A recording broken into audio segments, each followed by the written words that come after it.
애청 여러분, 원래 우리 모두 삶 안에 특별히 우리 한 분 한 분 개인에게는 성령님의 인도하심이, 그리고 우리 가정에는 아브라함의 복이, 그리고 우리 교회와 셀에서는 번성 번영의 복이 풍성히 주어지는 축복이 되시기를 예수님의 이름으로 축원합니다. 아멘.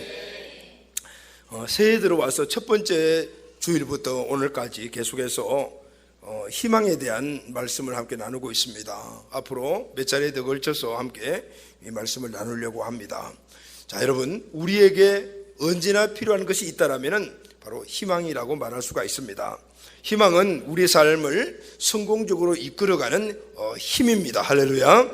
이 생을 성공으로 끌어가는 힘이 두 가지가 있다고 합니다. 첫째는 믿음의 힘, 두 번째는 희망, 이렇게 말합니다. 여기에 따라 또 할 것이 하나 있습니다. 그것은 바로 인내라고 말합니다.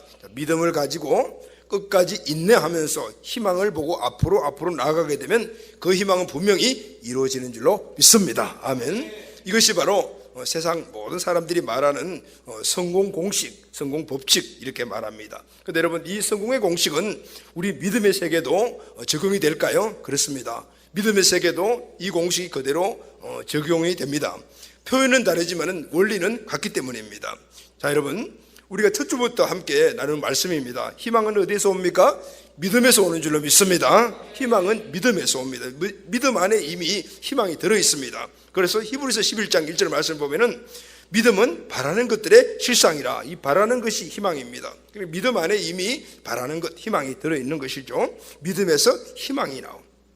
그리고 그 희망은 열매를 맺는데, 그 열매가 화평의 열매라 그랬어요. 평강의 열매를 맺는데, 이 평강의 열매는 또 다른 말로 하면은 이 희망을 더욱더 키워주는 그 환경이 되는 것이라고 우리가 함께 생각을 했습니다.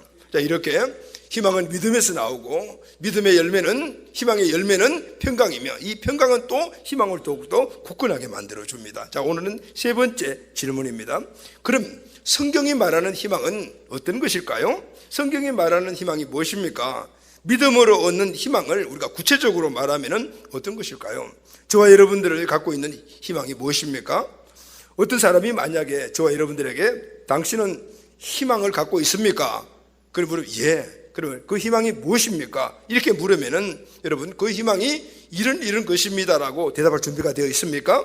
그것은 내가 갖고 있는 희망이 무엇인가를 확실히 알 때 그렇게 확실하게 답변할 수가 있기 때문입니다. 자, 여러분, 당신의 희망이 무엇입니까? 라고 이렇게 물을 때 나의 희망은 이것입니다라고 분명히 말할 수 있어야 합니다. 자, 여러분, 우리에게 주신 희망은 누가 주셨습니까? 하나님이 주신 줄로 믿습니다. 그래서 우리는 하나님이 우리에게 주신 이 소망, 희망 항상 답변할 수 있는 준비가 되어 있어요. 우선 내가 이것을 확실히 갖고 있다는 증거이기 때문입니다. 하나님 주신 소망은 어떤 소망입니까? 왜 우리가 이것을 알고 답변할 수 있는 그런 중요성을 갖고 있을까요? 첫째는 고귀한 것입니다. 할렐루야. 누가? 하나님이 주셨기 때문에. 그리고 이 소망은 우리에게 주신 축복입니다. 아멘. 오늘 이 축복을 우리는 이 땅에서 행복으로 누리고 살아가게 되죠. 그래서 행복이 축복인 것입니다. 베드로전서 3장 15절에서는 이 말씀을 강조합니다. 너희 마음에 그리스도를 주로 삼아 거룩하게 하고 너희 속에 있는 소망에 관한 이유를 묻는 자에게 대답할 것을 항상 예비하되. 자, 누가 당신에게 소망이 있습니까? 희망이 있습니까? 라고 물으면 예, 이것이 나의 소망입니다라고 대답할 준비를 항상 해라 하면, 내가 갖고 있는 소망이 무엇인가를 늘 내가 먼저 깨닫고 그 소망 가운데 살아가야 된다는 것을 강조하고 있는 것이죠. 자, 여러분, 우리 인생들이 우리 스스로에게 살아가면서 항상 해야 될 두 가지 질문이 있습니다. 첫째는 나에게 희망이 있는가? 두 번째는 그 희망이 있다라면 그 희망은 구체적으로 무엇인가? 구체적으로 어떤 것인가? 항상 이 스스로에 대한 질문에 답변할 수 있는 그런 답변을 갖고 있어야 합니다. 성경 주석가 윌리엄 버클레이 목사님은 이런 말을 했습니다. 인간이 행복을 누리려면 없으면 안 되는 세 가지가 있다. 이 말씀은 반어죠. 다시 말하면 꼭 있어야 될 세 가지가 있다. 그게 뭐냐면, 첫째는 해야 할 일 꼭 있어야 되고, 두 번째는 사랑하는 사람 꼭 있어야 된다. 세 번째는 끝까지 붙들고 나아가는 희망이 있어야 한다. 할렐루야. 그래서 여러분, 우리 한 사람 한 사람에게 이 희망을 빼버리게 되면 그때부터는 불행입니다. 다시 말하면 존재 자체가 없는 것과 같습니다. 우리 사람에게 희망이 없게 되면, 소망이 없게 되면 우리 인생의 이 존재 자체가 없는 것과 똑같다 그 말이죠. 내가 믿음으로 가져야 할 희망은 그러면 어디서 오는 것일까요? 하나님에게서 옵니다. 할렐루야. 많은 사람들이 희망을 갖고 그것을 믿음을 가지고 달려가지만은 그 희망이 어디서 온 것인가, 그게 굉장히 중요합니다. 오늘 우리에게 준 이 소망, 희망은 바로 하나님에게서 온 것입니다. 그 희망은 그러면 어디서 우리가 찾을 수 있을까요? 바로 성경 말씀에서 찾을 수가 있습니다. 성경에는 하나님 주신 희망으로 가득 차 있습니다. 그리고 교회는 이 하나님의 말씀을 선포하니까, 다시 말하면 희망을 선포하는 곳이 교회입니다. 할렐루야. 설교를 통해서, 전도와 선교를 통해서, 봉사와 헌신을 통해서, 그래서 하나님이 주신 이 선포된 희망을 이루어가는, 만드는 것이 바로 교회인 것입니다. 사랑하는 가족 여러분, 우리가 가진 희망, 그것이 무엇인가? 어디에서 오는 것인가? 그 희망은 내 삶에 어떤 영향력을 주고 있는가? 오늘 이것을 우리는 확실히 알아야 합니다. 오늘 본문의 로마서가 바로 그 해답을 우리에게 주고 있습니다. 오늘 본문 말씀을 보게 되면은 하나님이 주신 희망은 세 단계로 온다라고 말씀을 하고 있습니다. 그리고 그 단계마다 우리에게 주시는 소망이 다 들어 있습니다. 희망이 들어 있고요. 그 희망은 오늘 우리에게 우리의 삶을 행복하게 만들어주고 우리의 삶을 승리하게 만들어주고 힘있게 만들어주는 축복이라고 말씀하고 있습니다. 사랑하는 가족 여러분, 오늘 이 말씀이 이제 원래 우리의 삶 안에 소망을 붙잡고 살아가며 그 안에 주시는, 우리에게 주신 이 놀라운 승리의 힘, 축복의 힘을 누리며 살아가는 우리 가족들이 다 되시기를 예수님의 이름으로 축복합니다. 아멘. 자, 그럼 첫 번째 전제되는 것, 자, 시작이죠. 희망은 믿음에서 시작이 됩니다. 할렐루야. 자, 그러면은 희망이 믿음에 시작되는데 이 희망이 첫 번째 우리에게 주는 것이 뭘까요? 그것은 바로 하나님의 영광의 자리에 서는 것입니다. 할렐루야. 아멘. 바울이 쓴 로마서는 우리 인간의 구원 문제를 다 다루고 있습니다. 로마서 1장부터 3장까지를 보게 되면 구원을 방해하는 죄에 대해서 말을 합니다. 자, 모든 사람이 죄인이다. 그래서 그 죄의 결과가 뭡니까? 죄의 삭은 사망이다라는. 그러니까 우리는 죄 문제로 있어가지고 사망한 존재야. 걸어서 다니고 말도 하고 음식도 먹지만은 실질적으로 우리는 죽은 자다. 무슨 얘기냐면은 우리의 영이 하나님과 관계가 단절되어서 분리되어 버렸다 이 말입니다. 겉으로는 육은 마음은 살아있지만 영이 죽어 있는 존재. 그래서 성경은 이 죄로 인하여 죽은 이 영을 갖고 있는 사람을 바로 죄삭선 사망에 있는 사람이다라고 말씀을 하고 있는 것입니다. 그래서 여러분, 모든 죄인은 희망이 없는 사람인 거예요. 왜냐하면 죄인은 스스로 할 수 있는 일이 없기 때문입니다. 물론 육적인 일, 이 마음의 혼적인 일을 할 수 있지만 영적인 일을 할 수가 없다. 이 희망 없는 죄인 구원을 위해서 하나님이 한 가지 계획을 세우셨습니다. 그 계획이 바로 예수님이십니다. 아멘. 그러면 예수님이 하나님의 계획을 이루셨는데 예수님이 하신 일이 무엇일까요? 로마서 3장 25절 말씀을 보면은 이 예수를 하나님이 그의 피로써 믿음으로 말미암아 화목제물로 세우셨다 이렇게 말합니다. 다시 말하면은 예수님은 우리 죄인인 인간을 하나님과 우리를 서로 어떻게 화목하게 하기 위하여 그 문을 허물어버리고 담을 허물어버리는 제물로 이 땅에 오셨다 그 말입니다. 그래서 여러분, 오늘 예수님의 이 화목제물로 인하여 우리 인간들이 얻어진 것이 있습니다. 그것이 무엇인가 하면 바로 의로움입니다. 로마서 3장 24절 말씀 보면은 그리스도 예수 안에 있는 속량으로 말미암아 예수가 이 땅에 오셔서 우리 모든 인간들의 죄를 대속하여 대신하여 죽으심으로 말미암아 하나님의 은혜로 우리 모든 죄인들이 값 없이 아무 한 일도 없이 의롭다 하심을 얻었다 이렇게 할렐루야 하면, 하나님의 구원 계획에서 예수님이 이 땅에 오셔서 그분이 십자가에서 우리의 죄를 대신해 돌아가심으로 말미암아 죄인인 우리가 어렵게 되었다고 합니다. 할렐루야 아멘. 자, 그래서 5장에 오게 되면요, 예수님으로 말미암아 어렵게 된 우리에게 일어나는 변화에 대해서 말씀을 하고 있습니다. 자, 우리가 예수 믿고 구원 얻어 어렵게 되었을 때 어떤 변화가 일어나느냐 하면은 로마서 5장 1절 말씀을 보면은 이렇게 기록이 되어 있습니다. 그러므로 우리가 믿음으로 의롭다 하심을 얻었은즉, 즉 예수 그들 믿음으로 말미암아 어렵다 우리가 인정을 받았잖아요. 그러니까 어렵다 하심을 얻었은즉 우리 주 예수 그리스도로 말미암아 하나님으로 더불어 화평을 누리자. 할렐루야. 예수님을 믿음으로 인해서 오는 첫 번째 변화는 하나님과 우리가 화평하게 되었다는 것입니다. 이전에는 하나님이시고 우리는 죄인이기 때문에 화평관계가 이룰 수가 없어요. 무슨 관계냐면은 철천지 원수지간이었어요. 하나님은 죄를 싫어하시잖아요. 우리 죄인이었기 때문에 이런 화평관계가 없었다고 말이죠. 그런데 예수님을 통해서 화평관계가 이루어진 것입니다. 이 화평은 곧 관계 개선이라고 말할 수가 있습니다. 관계가 개선되었다. 누구랑? 우리와 하나님의 관계가 개선되었다. 이전에는 죄로 인하여 깨어져서, 그리고 철저히 원수지간에 했던 이 원수지간의 관계가 예수님이 허물을 허심으로 말미암아 예전 관계로 이루어졌다는 거예요. 할렐루야 하면. 예전의 관계가 어떤 관계입니까? 인간이 죄를 지켜주는 하나님과 모든 인간들이 함께 했어요. 아버지와 자녀의 관계로 살았어요.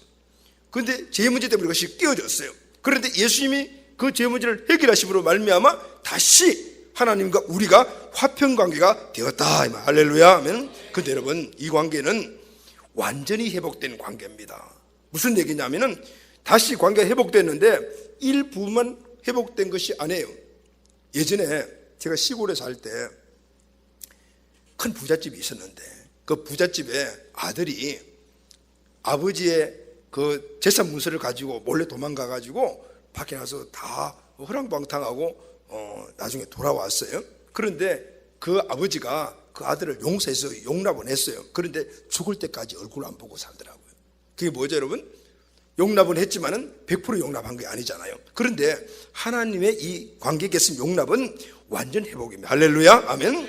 일부만 회복된 것이 아니고 모든 것들이 다 회복된 거예요. 신분도 축복도 모든 것이 이전의 관계대로 완전히 회복되었다 이 말이에요. 여러분, 우리가 회개하고 하나님께 돌아가면 하나님께서는 모든 것들을 다 용서하시고 나를 예전과 똑같이 용납하여 주시는 하나님 아버지십니다. 아멘. 그래서 로마서 5장 1절이잖아요. 그러므로 우리가 믿음으로 의롭다심을 얻었기 때문에 우리 주 예수 그리스도로 말미암아 하나님을 더불어 화평을 누리자. 화평을 누리자라는, 화평은 완전히 화평하는 관계가 되었던, 구원을 받았다는 것은 간신히 용서만 받았다는 것이 아닙니다. 구원받았다는 것은 간신히 지옥 형벌을 면제받았다는 것만이 아닙니다. 우리 주 예수 그리스도 때문에 하나님과 완전히 화평의 관계를 누리게 되었다는 것입니다. 용서도 받았을 뿐만 아니라 이전에 갖고 있던 신분, 축복, 이 모든 것들을 다 회복됐다고 말이에요. 할렐루야 하면. 여러분, 탕자가 아버지 재산을 가지고 나가서 다 탕진했습니다. 다 탕진하고 이제 먹을 것도 없어서 돼지가 먹는 그런 열매를 먹고 살 때 생각이 났습니다. 아버지께 가면은 아버지가 그래도 옛날에 호적에 올렸던 자식이니까 용납해가지고 먹는 것이라도 주지 않겠는가. 종들도 먹는 거 주는데 예전에 아들인데 안 주겠냐. 그렇게 생각하고 돌아왔어요. 여러분, 탕자의 아버지는 탕자를 어떻게 했습니까? 먼 동구 밖에서 아들 오는 모습을 보고 뛰어갔습니다. 안아주었습니다. 입 맞춰주고, 그리고 집에 데리고 와서 모유를 시키고 아름다운 옷을 입히고 신발을 새롭게 신기고 반지도 끼워줬습니다. 무슨 얘기입니까? 이전에 집을 나가기 전에 그 아들의 그 모습을 그대로 100% 다 회복시켜 주신 거예요. 할렐루야 아멘.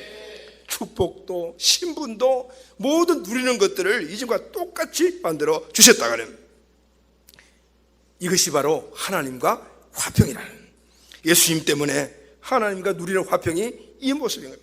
이것이 믿음으로 이렇게 된 자의 첫 번째 주어지는 변화의 모습이라는 것을 말씀해 주고 있습니다. 그런데 여러분, 더 중요한 것이 하나 있습니다. 오늘 2절 말씀을 보게 되면은 믿음으로 의롭다 된 자들에게 주어진 첫 번째 변화는 완전히 용납해 주시는 거예요. 두 번째는요, 오늘 2절이죠. 또한 그로 말미암아, 그가 누굽니까? 예수 그리스도의 희생으로 말미암아 우리가 믿음으로 서 있는 이 은혜에 들어감을 얻었으니, 다시 말해 서 있는 그 은혜에 들어감을 얻었는데 하나님의 영광을 바라고 절구하느니라. 여기 보면 들어간다라는 말이 나오지 않습니까? 이 들어간다라는 말은 신약 성경 전체에 3번밖에 사용되지 않았습니다. 로마서에 한 번, 에베소서에 2번 나옵니다. 자, 이 말은 들어간다라는 뜻이 뭐냐면은 그냥 일개천한 백성이 왕궁으로 들어가 왕 앞으로 나아간다는 뜻을 갖고 있는 거예요.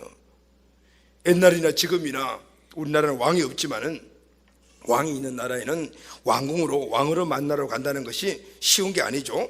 자격이 있어야 되고 초청장도 있어야 합니다. 초청장을 갖고 왕궁에 가게 되면 그렇다고 해서 바로 왕을 만납니까? 의전 담당을 따라가지고 가야만이 왕 앞에 나아갈 수가 있습니다. 누구나 왕궁에 들어갈 수도 없고 왕을 만날 수도 없습니다. 그래서 백성이 왕을 만나는 이 사실은 표현할 수 없는 영광 중에 영광이에요. 시골에서 농사 짓던 사람이 왕궁에 가서 왕 앞에 섰을 때 그때 그 마음의 감정이라는 것은 어떨까요? 놀라운 사실은요, 우리가 예수를 믿고 구원받으면 왕이신 하나님께 나갈 수 있게 된 것입니다. 할렐루야, 아멘. 왕 앞에 들어가는 거죠. 그리고 왕 앞에 서는 거예요. 그 왕 앞에 서는 그 상황을 뭐라고 해요? 영광이다라고 말합니다.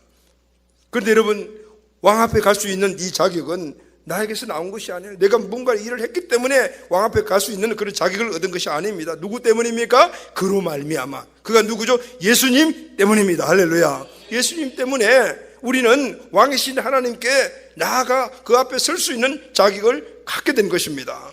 예수님 때문에 하나님께 나와도, 왕 앞에 나와도 좋다는 허락을 받았다 그 말입니다. 2절에 보게 되면 믿음으로 서 있는 은혜라는 말이 나오잖아요. 우리가 무슨 업적이 있어서 왕이신 하나님 앞에 가서 서겠습니까? 믿음 때문에 설 수가 있는 겁니다. 믿음은 하나님이 값없이 주신 선물입니다. 그래서 이 믿음을 우리가 은혜라고 말합니다.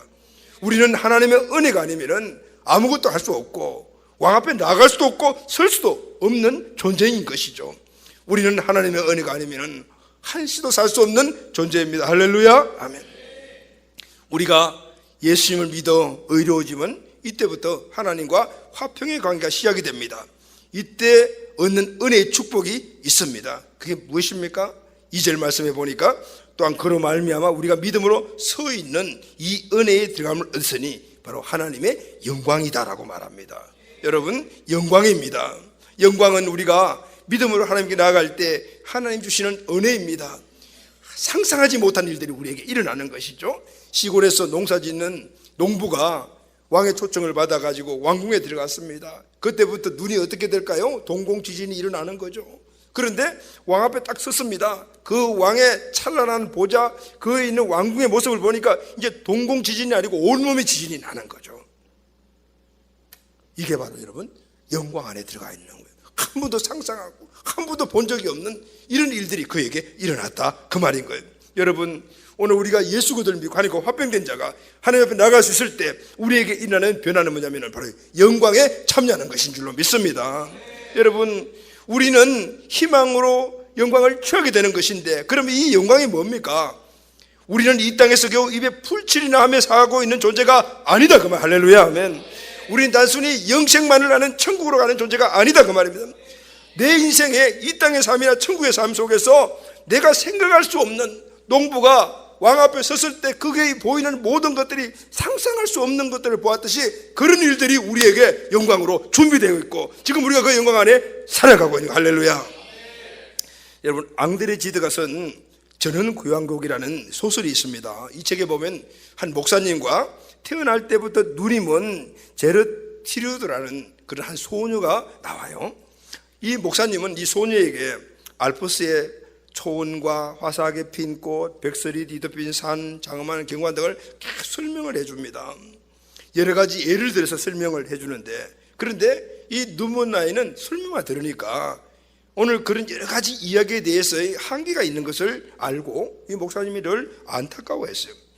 그런데 여러분, 이 눈먼 소녀에게 예기치 않은 일이 일어났습니다. 근처에 있는 도시 노잔의 한 유명한 안과 의사가 제르티르드의 이 눈을 수술해가지고 시력을 완전히 회복시켜 준 것입니다. 소녀는 지금까지 이 목사님의 말만 듣고 전해오는 모든 것들을 직접 두 눈으로 보게 되었습니다. 그때 소녀가 처음 눈을 뜨고 세상을 보고 난 이후에 목사님에게 이런 말을 했습니다. 목사님은 제게 아름다운 세상을 말로 설명을 해주셨습니다.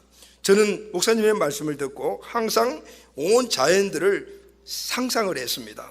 그런데 이제 눈을 떠서 실제를 보니 내가 상상하고 꿈꿨던 세상보다 훨씬 더 아름답습니다.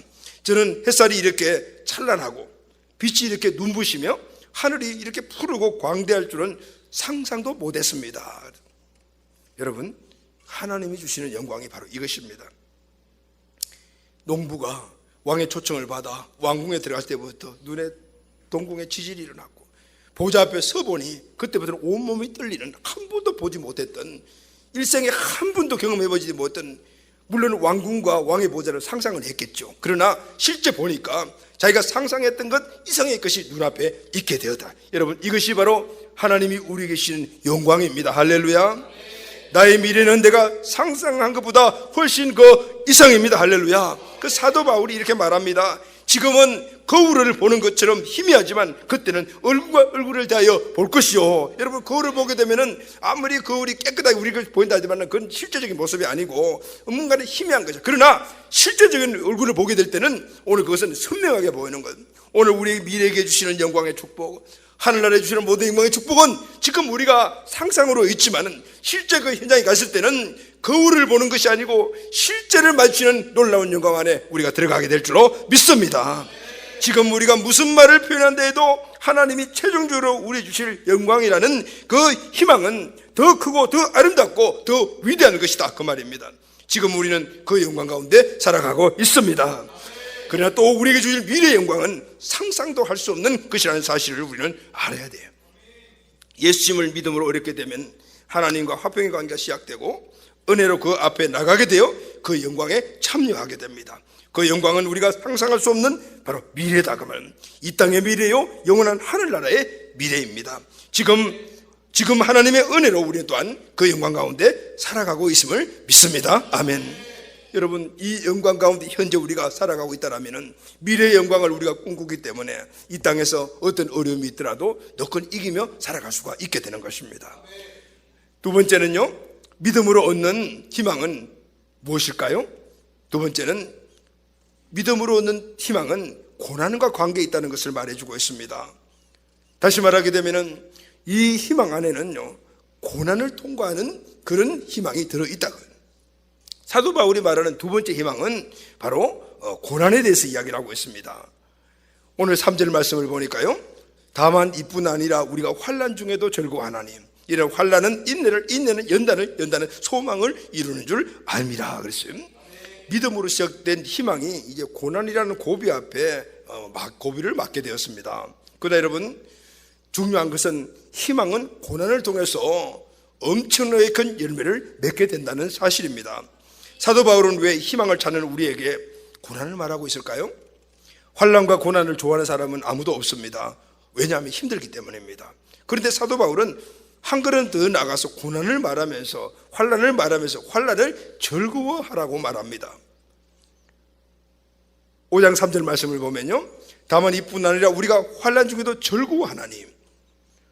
환난 중에 즐거워하라는 거예요. 여러분, 환난도 싫은데 환난을 즐거워하라 그러고, 그리고 언제 즐거워하라 그러냐면은 환난 중에 즐거워하라고 말합니다. 여러분, 환난 중이라는 말은 환난이 지금 한참 진행 중이라는 말입니다. 환난이 끝난 다음에 우리는 감사도 할 수 있고 어떻게 보면 그 뜻을 알고 즐거워할 수도 있습니다. 그런데 지금 한참 환난을 당하고 있어요. 환난의 한복판에서, 환난의 절정에서, 클라이막스에 있는데 즐거워하라고 이야기하고 있습니다. 여러분, 사도 바울이 어떤 사람입니까?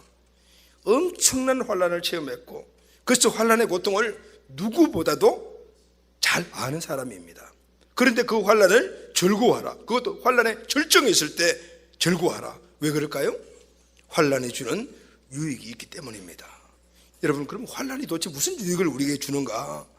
오늘 3절 4절 말씀을 보면요, 이렇게 기록이 되어 있습니다. 다만 이뿐 아니라 우리가 환난 중에도 즐거워하나니. 왜냐하면 환난은 인내를, 인내는 연단은 소망을 이루는 줄 알미니라. 할렐루야. 자, 이 말씀을 보게 되면요, 환난이 낳는 자녀가 있어요. 삼형제를 낳네. 삼자매인지 세 명의 자녀를 낳아요. 어디냐면 환난은 인내를 낳고, 인내는 연단을 낳고, 연단은 몰라요? 소망을 낳는다 그랬어요. 이렇게 환난에 세 자녀가 있다. 이것은 반드시 연속적으로 순서대로 일어납니다. 자, 여러분, 인내는 뭡니까? 견디는 힘입니다. 자, 인내를 계속해서 견디는 힘을 계속 쌓게 되면 연단이 되는데, 연단은 뭐냐면 견고하게 만드는 거예요. 잠깐만, 우리가 견디게 되면 우리가 견고해지는 거예요. 풀무불에 쇳덩이를 넣으면 약한 부분은 다 수증기로 배출되어 나가버리고 나중에 무엇이 남습니까? 철덩어리만 딱 남습니다. 뜨겁고 강한 불이 강한 철을 만든 것입니다. 영국 속담에 이런 말이 있습니다. 잔잔한 바다에서 좋은 뱃사공이 만들어지지 않는다. 또 있습니다. 폭풍은 참나무가 더욱 깊이 뿌리를 박도록 한다는. 여러분, 환난은 견디게 만들고 이 견딤을 견고하게 써서 결국 결론이 뭐냐면 그 힘이 소망을 이루는 거예요. 할렐루야, 아멘. 성경에 믿음의 사람들은 모두가 다 이 고난을 통과하면서 결국은 승리했던 사람들인데, 이 고난을 통과하면서 인내하고 견고해지는 과정 속에서 하나님의 도우심이 다 있다고. 여러분, 우리가 환난이 올 때 오늘 믿음으로 인내하시기를 주의 이름으로 축원합니다. 그럴 때 하나님이 그 믿음을 통하여 우리를 지켜주시고 도와주셔서 결국 견고하게 만들어주시어 우리에게 주시는 이 소망을, 희망을, 비전을 이루어가게 하여 주시는 겁니다. 하나님은 사자굴에 던져진 다니엘을 구원하시고 감옥에 갇힌 베드로를 건져내주셨어요. 고기배 속에 있는 요나를 구출하시고 폭풍한 제자들을 건져냈어요. 죽은 나사로를 살리시고 바울을 죽음의 사슬에서 건져내주셨어요. 하나님은 끝까지 인내하는 우리들에게 그 희망을 잃지 않고 이기도록 우리를 도와주시는 거예요. 할렐루야. 여기에 필요한 것들을 우리가 믿음으로 견뎌나가는 거예요. 견고하게 만들어 나갈 때 하나님은 분명히 그 희망을 이루어 주시는 거예요. 홍해를 쪼개어 땅으로 만들어 주시고 그 땅을 밟고 건너갈 수 있도록 만들어 주시며 요단강을 쪼개어 건너가게 만드시고 가나안 땅을 우리에게 축복으로 주시는 겁니다. 할렐루야 하면. 그래서 여러분, 의인이 어떤 사람인지 아십니까? 죄를 짓지 않는 사람이 의인이 아니고, 잠언 24장 16절 말씀을 보면요, 대저 의인은 7번 넘어질지라도 다시 일어나려니와 악인은 재앙으로 말미암아 엎드려지니라. 할렐루야.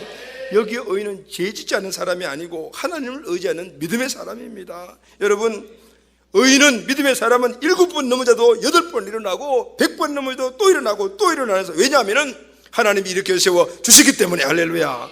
그러나 악인은 재앙으로 말미암아 엎드리면 일어나지 못해. 이 악인은 죄를 짓지 않는 사람이 아니고 하나님을 의지하지 않는 사람인 거예요. 하나님을 의지하는 사람은 넘어지면은 자기 힘으로 못 일어나는 거죠. 시편 34편 19절 말씀 보면은 의인은 고난이 많으나 여호와께서 그의 모든 고난에서 건지시느니라 그래서. 할렐루야. 결국은 넘어지면 일어나고 넘어지고 일어나고 이렇게 견고해졌을 때 결국은 하나님이 주시는 소망을 이루게 되는 것입니다. 아멘. 세상에서 우리가 분명히 환난을 만나지만 우리는 인내와 연단을 통해서 최종적으로 반드시 희망의 역에 도착하게 될 줄로 믿습니다. 여러분, 최후 승리자는 환난이 아니고 바로 저와 우리들입니다. 할렐루야 아멘.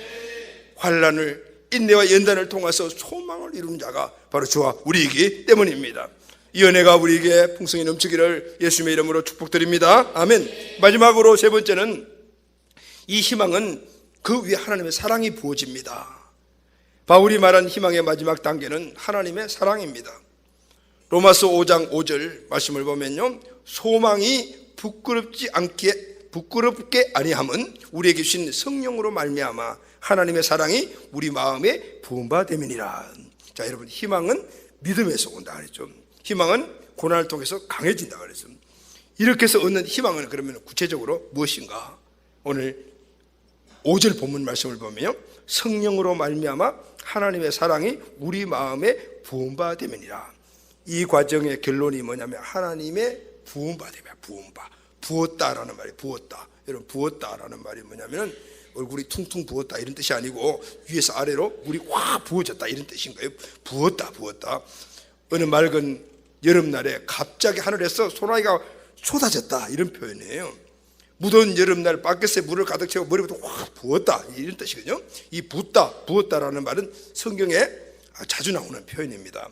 사도행전 2장에 보게 되면 오순절 성령의 임하심을 나타내는 그런 내용들이 쭉 나오는데 2장 17절 말씀을 보면은 이 오순절 성령의 강림을 이렇게 말합니다. 하나님이 이르시되 말세 내 영으로 모든 육체에게 부어주리니. 다시 말하면은 성령을 부어주신다라고 말해요. 성령을 주신다 그런 게 아니고 부어주신다 그랬어요.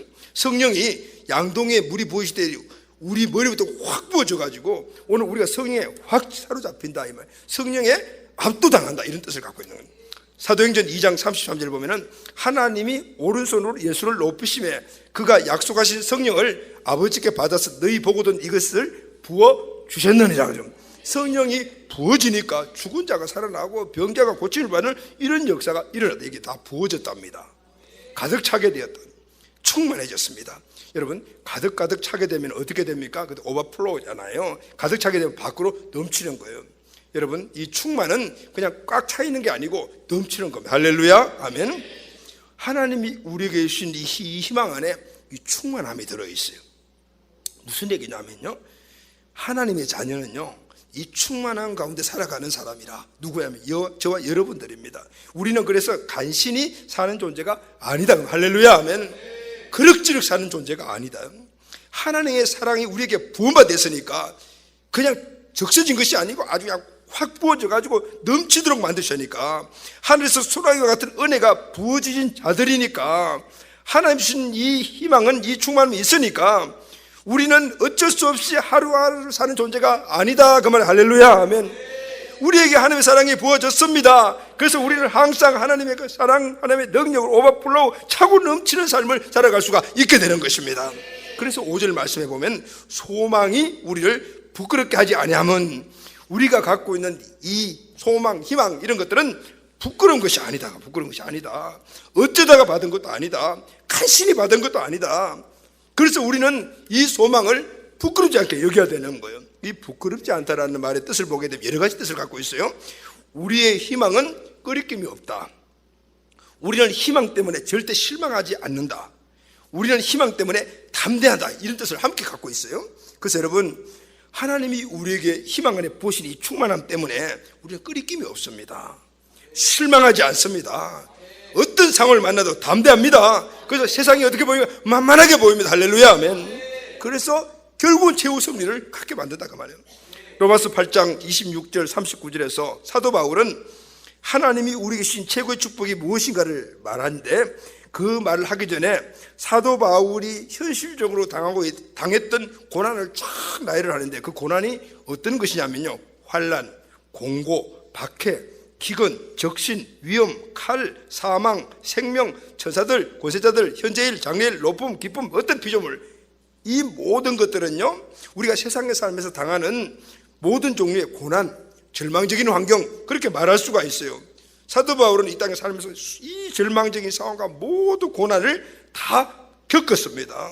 그런데 이런 것들을 다 겪고 난 후에 바울이 어떤 고백을 합니까? 로마서 8장 37절 말씀을 보면은, 그러나 이 모든 일이 뭡니까? 환난, 공고, 박해, 적시, 생명, 이 모든 일에 우리를 사랑하시는 이로 말미암아 우리가 넉넉히 이기느니라. 그래서 할렐루야, 하면 우리를 사랑하시는 이가 오늘 이 모든 환난을 우리가 당했다 하더라도 우리를 이기게 만들어 주신다는 거예요. 나를 사랑하시는 이가 있는데, 이분이 모든 이 환난과 어려움 속에서 나를 이기게 하시는 것, 겨우겨우 이기게 하는 것이 아니고, 나를 사랑하시는 이는 넉넉하게 이겨 남도록 오늘 우리를 승리를 주신다라고 말. 할렐루야, 아멘. 여러분, 나를 넉넉하게 이기게 하시는 그 사랑, 우리에게 부으시는 충만한 그 사랑, 넘치는 그 하나님의 사랑은 그럼 어떤 사랑입니까? 사랑하는 아들을 나를 위해 내주신 바로 그 사랑입니다. 독생자 아들을 내주신 하나님 아버지의 사랑인 줄로 믿습니다. 여러분, 우리가 갖고 있는 희망 그냥 얻은 게 아닙니다. 하나님이 아들을 죽이신 엄청난 대가 지불을 통해서 오늘 우리에게 희망이 주어진 겁니다. 그래서 하나님의 사랑이 우리의 희망의 시작인 것입니다. 예수님이 생명을 내어놓고 우리를 사랑했기 때문에 우리에게 어떤 절망도 없습니다. 왜냐하면 우리는 하나님의 사랑을 부음받은 자들이기 때문입니다. 그래서 여러분, 우리는 끄리낌이 없습니다. 실망하지 않습니다. 담대합니다. 믿습니까, 여러분? 자기 아들까지 나를 위해 내주신 그분이 오늘 이 땅에서 우리가 환난과 어려움과 모든 고난을 겪고 있을 때 가만 보고 계시겠습니까? 도와주시겠죠? 할렐루야. 그리고 결국은 최후 승리는 바로 우리에게 있는 거예요. 오늘 이 사실을 우리가 알 때는요, 끄리낌이 없습니다. 어떤 어려움이 우리에게 닥쳐도 실망하지 않습니다. 그리고 담대하게 앞으로 나아갑니다. 결국은 최후 승리를 갖게 되는 줄로 믿습니다. 사랑하는 가족 여러분, 희망이 어디서 온다고요? 하나님을 믿는 믿음에서 옵니다. 믿음으로 얻는 희망은 어떤 것입니까? 저와 여러분들이 갖고 있는 희망은 어떤 것입니까? 첫째가 영광이라 그랬어요. 예수님을 믿음으로 얻게 되면 왕 대신 하나님과 화평의 관계가 되니 초청장을 받고 왕궁으로 들어가게 되고 그 하나님의 보좌 앞에, 왕의 보좌 앞에 서게 되는 거예요. 그 영광의 참자가 되는 거예요. 그 영광은 내가 상상했던 것 이상의 것이야. 오늘 이 땅이 우리의 미래요, 영원한 죽음 이후의 삶의 미래인 줄로 믿습니다. 오늘 그것은 우리가 상상할 수 없는 것, 이 땅에서 우리가 아무리 상상을 해도 상상되지 못하는 그 영광의 자리에 우리가 분명히 서게 될 줄로 믿습니다. 여러분, 이 땅에 살면서 여러 가지 어려움과 문제로 좌절하고 계십니까? 하나님은 오늘 우리의 미래를 영광으로 세워주실 줄로 믿습니다. 우리는 이미 그 영광을 살아가고 있기 때문입니다. 그 영광은 지금 내가 상상할 수 없는, 내가 아무리 상상해도 상상할 수 없는 그 영광의 자리에 우리를 분명히 세워주십니다. 아멘. 두 번째는 희망 안에는 고난의 유익이 들어있습니다. 고난은 희망을 이루게 하는 능력입니다. 고난은 인내를 낳고, 인내는 우리를 견고하게 만들며 그 견고한 믿음의 삶이 결국 소망을 이루는 힘이 되기 때문입니다. 세 번째가 뭡니까? 하나님의 사랑으로 충만하게 부어주시는 겁니다. 우리는 이 충만한 하나님의 사랑으로 세상을 두려워하지 않고 그냥 담대하게 살아갈 수가 있는 겁니다. 넘치는 하나님의 사랑, 나를 위해서 자기 아들까지도 내어주시고 십자가에 피 흘리게 하신 그 사랑을 내가 입었는데 하나님이 나에게 무엇을 못 주시겠습니까?